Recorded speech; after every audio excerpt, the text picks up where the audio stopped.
New World Order. Everything seems to start with a problem. A problem I must solve, a problem I must overcome, or a problem I must create. From childhood to adulthood, we are taught to minimize error and risk, to aspire to be right rather than wrong, to get better grades and repeat good behavior, and to learn the right answers to the right questions. In a system where you are continuously assessed and given grades, awards, prizes and certificates of achievement, it's hard to truly experiment and take real creative risks, or allow yourself the space and time to learn by trial and error. It's gone wrong is usually the initial reaction to something new or unexpected, but look again with fresh eyes and you may well discover something curious, or fall in love with the ugliness, strangeness of the shape you have chanced upon. If you allow yourself to make mistakes, then you will learn how to turn a bad situation to a good one, how to salvage something that has gone wrong, or turn something ugly into something beautiful just by shifting your aesthetic judgment. Necessity is the mother of all inventions, they say, so give yourself a real problem to solve, a wrong to make right, and step outside your comfort zone. You may well accidentally discover something remarkable. Technology is seen as fast, but the ideas that necessitate the technology are even faster. Creativity within technique can lead to new methodologies, processes, equipment, technology and machines. Make yourself a measure. We don't need rulers. Put yourself in the very middle of the work. Imagine yourself being tiny and small, the size of a fingernail, able to look at everything close at hand, with wonder and amazement at its architectural scale. Then imagine yourself being bigger than this room, gigantic, towering above everything, all-seeing. You need to be able to both look upwards at very small things, and to hover above looking down upon vast ideas. Put yourself inside an idea looking outwards, and imagine cross-sections. Dissect your work, pull it apart, reassemble things in alternative orders. Imagine having X-ray vision, piercing through lead and stone. Or observe the negative spaces between things, their hollow shapes and forms. There is always more than one perspective or way of approaching an idea. To seek reality, if reality is anything other than we already know, is an aspiration to madness. Education keeps us all deluded. Why does civilization aspire to education and knowledge? What does the process of seeking prevent us from finding? From what truths does studying distract us? There are things we plan and aspire to do, and there are things we are brought back down to earth to actually do.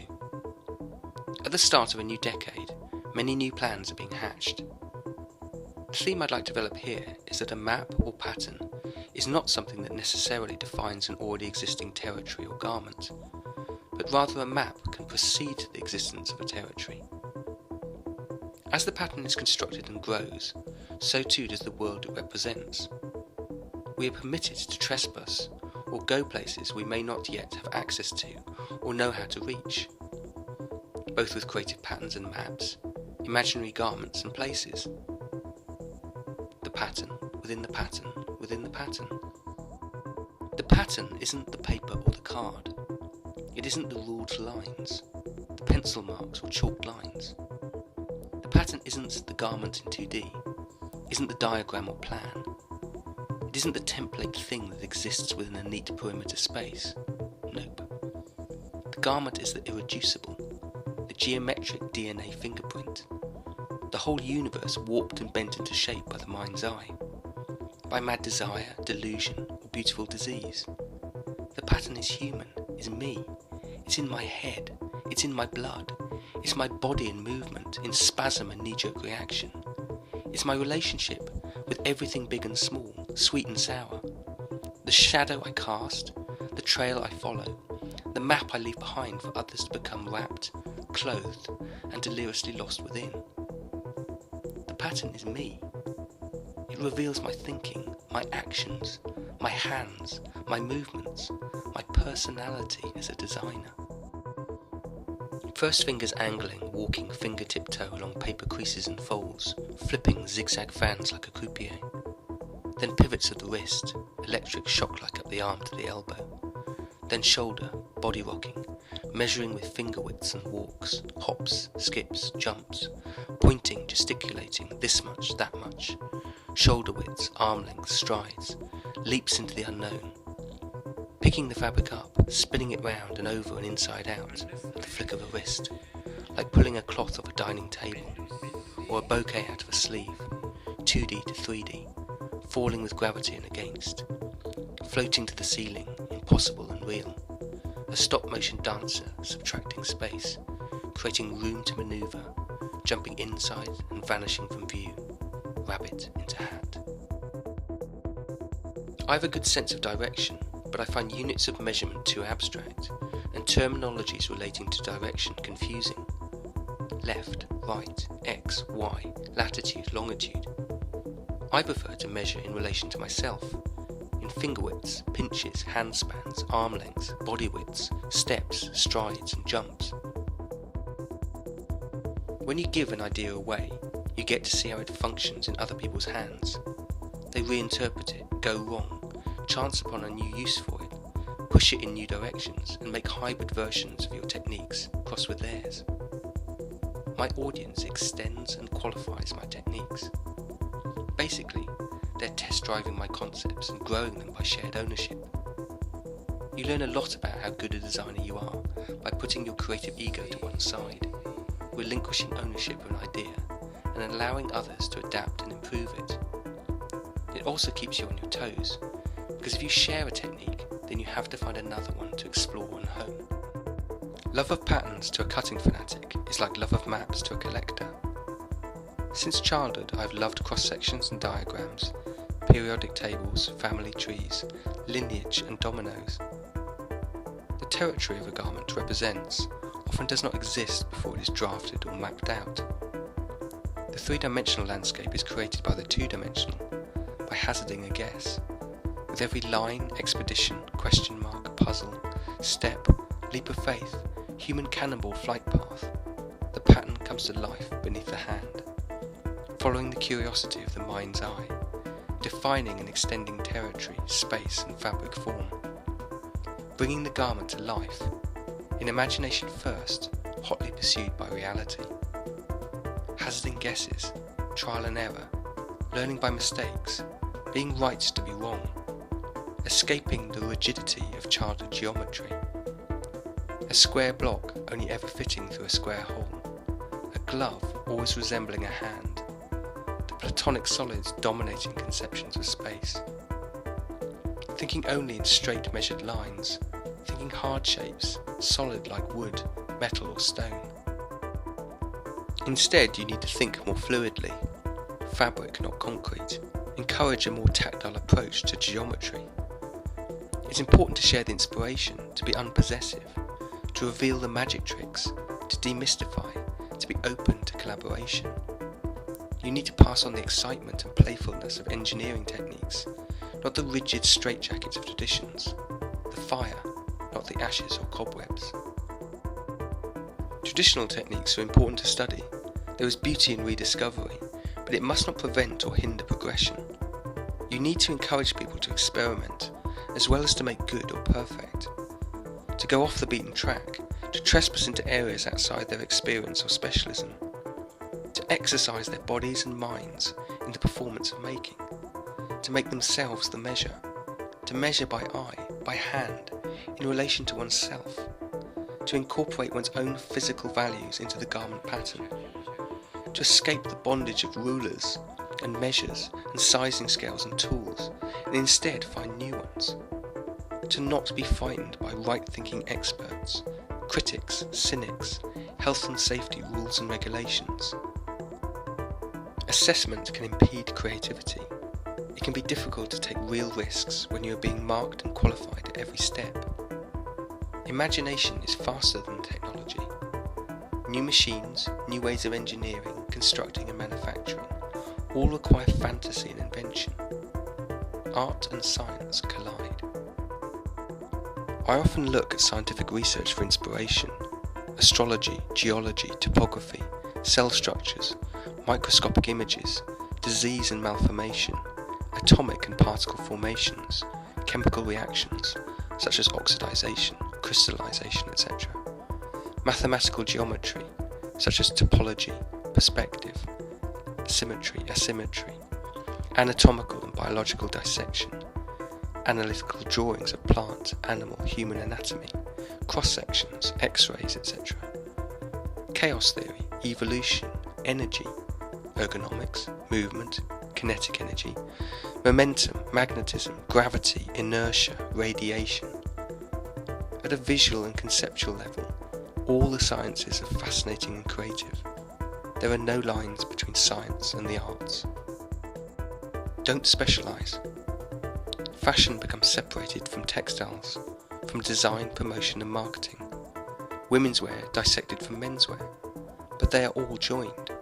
Fashion and architecture, textile and mathematics, art and music and economics, mind, body, space. I would go much further and say that all creative subjects should be seen as being part of the same discipline, and that intellectually, the arts, humanities and sciences are not separate or independent from each other. There is a real need for some very creative science, as well as a real need for some very scientific design. The two are not mutually exclusive, and it is foolish to fund or promote separate strands of thinking that rely on and feed off each other. You don't have to go to college to be an artist. What would life be teaching you if formal education wasn't? Trespass into other subjects and specialisms, make parallels, share research findings, escape the limitations of formal education and schooled thought.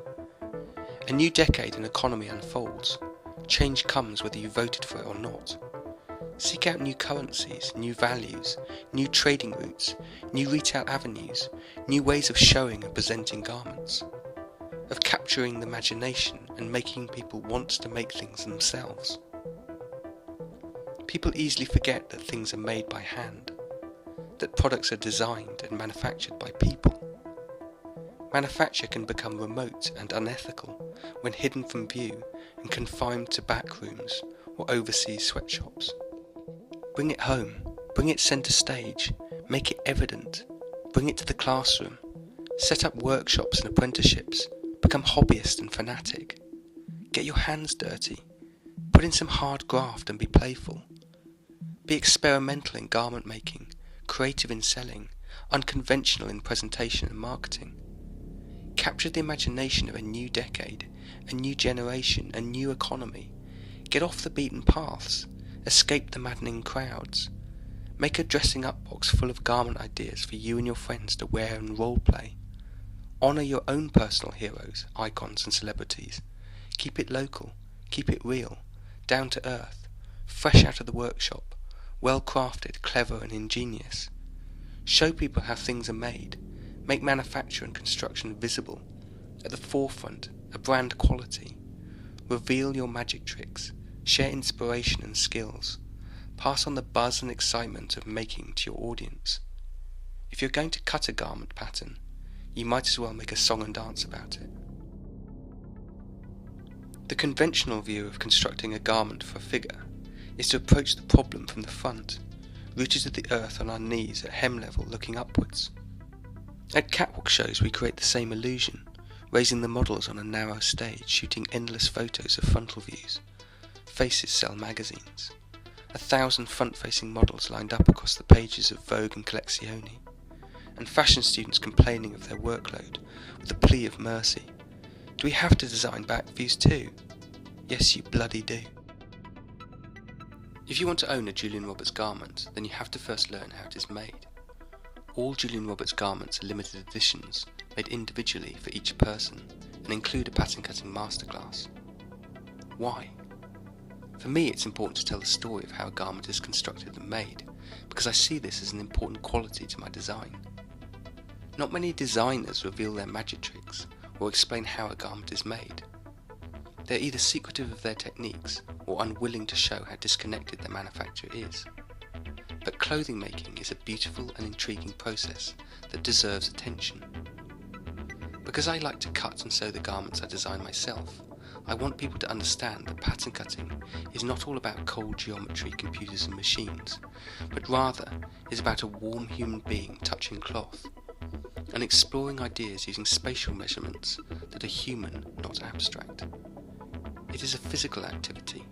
My DNA is all over the garments I make, just as every garment made is touched and caressed by those who manufacture it.